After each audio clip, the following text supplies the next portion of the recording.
A ver, pensemos un momento en la historia del Éxodo. Lo primero que nos viene a la cabeza es la huida de Egipto, ¿verdad? El Mar Rojo abriéndose. Pues bien, eso es solo el principio. Para nada es el final. El verdadero clímax de toda esta aventura no es escapar de la esclavitud, sino el para qué de esa libertad. Construir un lugar para que Dios pueda vivir en medio de su gente. Hoy nos metemos de lleno en ese capítulo final, en el momento preciso en que el cielo literalmente decide montar su tienda en la tierra. Y para que no nos perdamos por el camino, esta es la ruta que vamos a seguir, como si fuera una obra de teatro.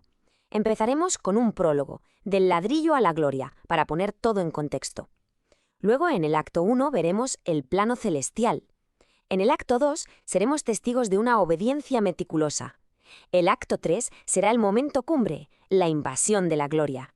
Y cerraremos con un epílogo, mirando al futuro, hacia una compañía eterna. Antes de nada hay que entender de dónde venía esta gente. Antes de levantar el tabernáculo, sus manos estaban ocupadas levantando pirámides. El libro del Éxodo empieza así, con un pueblo esclavizado, construyendo monumentos para un tirano, pero acaba con esas mismas manos, ahora libres, construyendo un hogar para su rey en mitad del desierto. Este cambio de propósito es que lo es absolutamente todo. Es que el contraste es brutal. El trabajo pasa de ser una cadena que oprime a ser un acto de adoración que libera. Las mismas manos que antes se hundían en el barro para hacer ladrillos sin sentido, ahora están puliendo oro, tejiendo lino fino, trabajando con plata. La identidad del pueblo entero da un giro de 180 grados. Dejan de ser esclavos del faraón para convertirse en artesanos para el creador del universo. Venga, vamos a meternos de lleno en esto. La construcción del tabernáculo no es una idea que surge de repente, una improvisación en el desierto, para nada. Empieza con una orden divina y, ojo, una orden súper específica, llena de simbolismo. Dios no se limita a decir, oíd, construidme una casa. No, da el momento exacto y un plano con un nivel de detalle increíble. Fijaos bien en la fecha. El primer día del mes primero.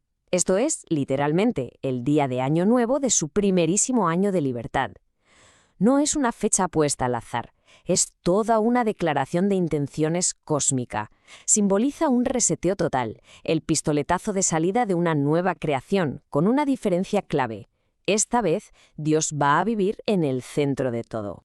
Y aquí entra en juego una palabra hebrea que es fundamental para entenderlo todo, tafnit. Cuando Dios le da a Moisés el plano, el término que se usa es ese. Y no significa solo diseño o boceto, significa patrón, pero en el sentido de que es una réplica. Lo que Moisés vio no era un diseño original, era una copia de una realidad que ya existe en el cielo. Básicamente, lo que están construyendo es la embajada del cielo en la tierra. Vale, tenemos el plano celestial. Tenemos la fecha. Ahora viene la ejecución. Y esto es clave. La construcción no es solo un proyecto de ingeniería, es un acto de adoración en sí mismo. Es casi una coreografía sagrada, una sinfonía de obediencia, donde cada clavo, cada cortina y cada viga se colocan exactamente, pero exactamente, como se había ordenado. Y fijaos en el orden, porque no es casual. Se empieza por el corazón, por lo más sagrado de todo, el arca del testimonio, el trono de Dios, y se construye de dentro hacia afuera. A partir de ahí se van añadiendo capas de santidad. Es como si el orden del cielo estuviera expandiéndose desde un epicentro divino, creando una burbuja de espacio sagrado en medio del caos del desierto. Y claro, esto lo transforma todo.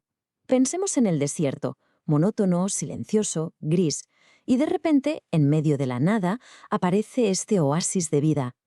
El oro, el azul, el púrpura rompen con el color de la arena. El silencio se rompe por el tintineo de las campanillas del sacerdote, y el aire se llena con el olor del incienso.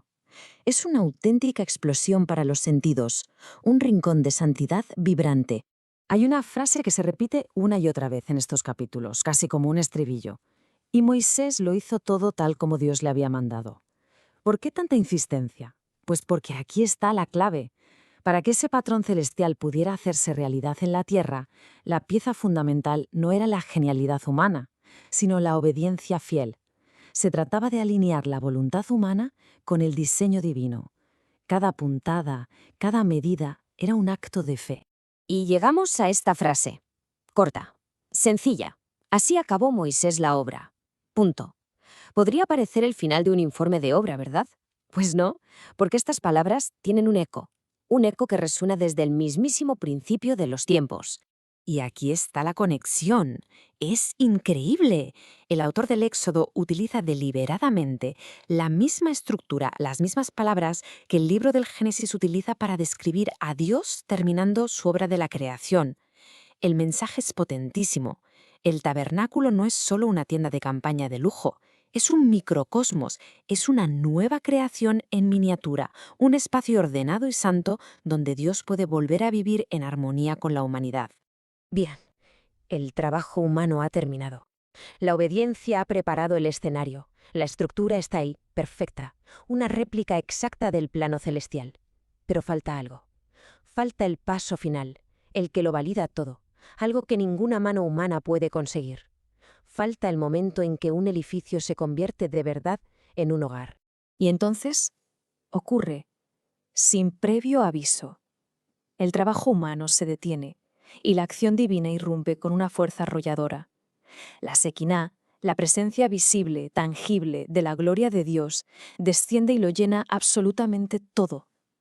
Imagina el silencio que se tuvo que hacer, un silencio más profundo que el del propio desierto, el silencio de una santidad que te deja sin aliento. Para entender la magnitud de esto, tenemos que acordarnos del monte Sinaí. Allí, la presencia de Dios era lejana, aterradora, en una cumbre a la que nadie podía acercarse. Pues bien, ahora, esa misma presencia, con la misma nube y el mismo fuego, ha hecho las maletas, ha bajado de la montaña y se ha instalado en el centro exacto del campamento. Dios ya no es un vecino lejano y peligroso, ahora vive en el corazón de la comunidad. Y justo aquí, cuando todo parece perfecto, nos encontramos con una paradoja increíble. La obra ha sido un éxito, Dios la ha aceptado, llenándola con su presencia. Pero Moisés, el tipo que hablaba con Dios cara a cara, no puede entrar. ¿Cómo es posible? Pues porque la gloria es tan intensa, la santidad está tan concentrada y es tan pura, que ni siquiera el mayor de los profetas puede soportarla directamente. Es un recordatorio de que aunque Dios se acerca, su santidad sigue siendo infinita, casi radiactiva. Pero esa puerta cerrada para Moisés no es el final de la historia. Al contrario, es el principio de la siguiente.